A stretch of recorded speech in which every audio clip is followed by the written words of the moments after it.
Hi, ഞാൻ അഞ്ജന. എല്ലാവർക്കും പുതിയൊരു വീഡിയോയിലേക്ക് സ്വാഗതം. ജീവിതത്തിൽ നമ്മൾ മുന്നോട്ട് പോകുന്ന സമയത്ത് നമ്മുടെ മനസ്സ് പലപ്പോഴും പല കാര്യങ്ങളിലും ഭീകരമായിട്ടുള്ള തടസ്സങ്ങൾ സൃഷ്ടിക്കും.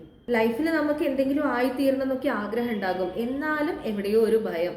അതായത് ഞാനിത് ചെയ്തു കഴിഞ്ഞാൽ ശരിയാവോ, ഇനിയിപ്പോൾ അഥവാ ശരിയാവുകയാണെങ്കിൽ തന്നെ ഈ കാര്യത്തെ എല്ലാവരും അംഗീകരിക്കുമോ, ഇങ്ങനെ തുടങ്ങി ഒരുപാട് ചിന്തകൾ, അതായത് ഭയത്തോടു കൂടിയുള്ള ചിന്തകൾ മനസ്സിലേക്ക് വരും. ചുരുക്കി പറഞ്ഞാൽ ജീവിതത്തിൽ വ്യത്യസ്തമായിട്ടുള്ള കാര്യങ്ങൾ ചെയ്യാൻ, എന്തെങ്കിലും ഒരു റിസ്ക് എടുക്കാൻ പലപ്പോഴും നമ്മളൊക്കെ ഭയക്കാറുണ്ട്. ഇതിനൊരു ഉദാഹരണം പറയുകയാണെങ്കിൽ, ഒരു സ്ഥാപനത്തിൽ വളരെ കുറഞ്ഞ സാലറിയിൽ വർക്ക് ചെയ്യുന്ന ഒരാള്, അദ്ദേഹത്തിന് ശരിക്കും ആ ഒരു സാലറിയിൽ ജീവിതം മുന്നോട്ട് കൊണ്ടുപോകാന്ന് പറയുന്നത് വളരെ ബുദ്ധിമുട്ടുള്ള കാര്യമാണ്. എന്നാൽ ആ ജോലി വിട്ട് മറ്റൊരു ജോലി അന്വേഷിക്കാൻ അയാൾ തയ്യാറുമല്ല. കാരണം എന്താണെന്നറിയോ, ഈ ജോലി നഷ്ടപ്പെട്ട തനിക്ക് വേറൊന്ന് കിട്ടുമോ എന്നുള്ള ഭയം. ഈ പ്രശ്നം ഉണ്ടാവാനുള്ള പ്രധാന കാരണം എന്ന് പറയുന്നത്, ഒരു വ്യക്തി തന്റെ സ്കിൽ കണ്ടെത്താത്തത് കൊണ്ടും, ഇനിയിപ്പോൾ അയാൾ അയാളുടെ സ്കില്ല് കണ്ടെത്തിയിട്ടുണ്ടെങ്കിൽ ആ ഒരു സ്കില്ലിൽ അയാൾക്ക് വിശ്വാസം ഇല്ലാത്തത് കൊണ്ടുമാണ്.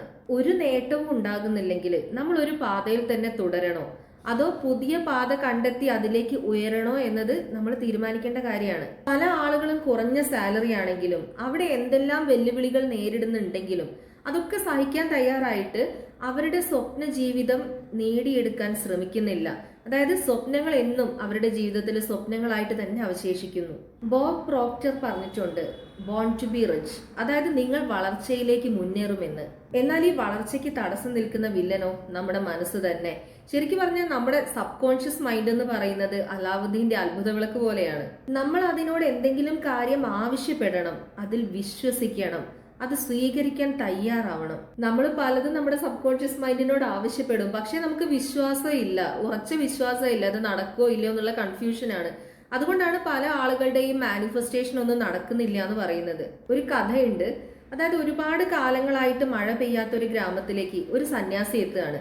ആ സന്യാസി ഗ്രാമവാസികളോട് പറയാണ്, ഇവിടെ ഒരു യാഗം ചെയ്തു കഴിഞ്ഞാൽ മഴയുണ്ടാകുമെന്ന്. അങ്ങനെ അദ്ദേഹം അത് പറയുകയും അടുത്ത ദിവസം തന്നെ യാഗം ആരംഭിക്കുകയും ചെയ്തു. അങ്ങനെ ഗ്രാമവാസികളെല്ലാം അദ്ദേഹത്തിന്റെ അടുത്തേക്ക് വന്നെത്തി. പക്ഷെ ആ സമയത്ത് ഒരാൾ മാത്രമാണ് കൊടയെടുത്തിട്ട് വന്നത്. കാരണം അയാൾ മാത്രമാണ് ഉറച്ചു വിശ്വസിച്ചത് ആ സന്യാസിയുടെ യാഗം കൊണ്ട് മഴ പെയ്യുമെന്ന്. ഇതേപോലെയുള്ള ഉറച്ച വിശ്വാസമാണ് നമുക്കും വേണ്ടത്.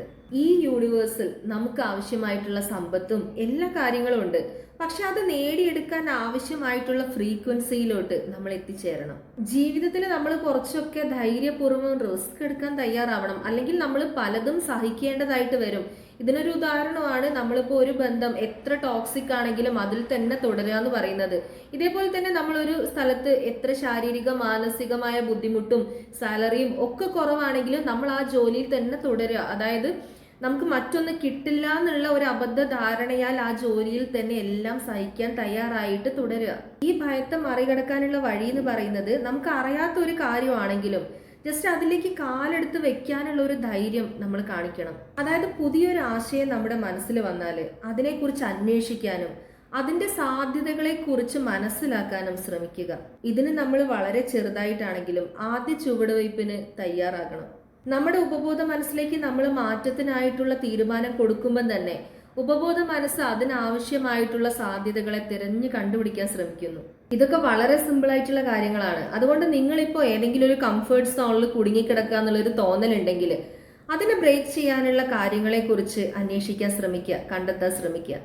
Thank you so much watching for my video.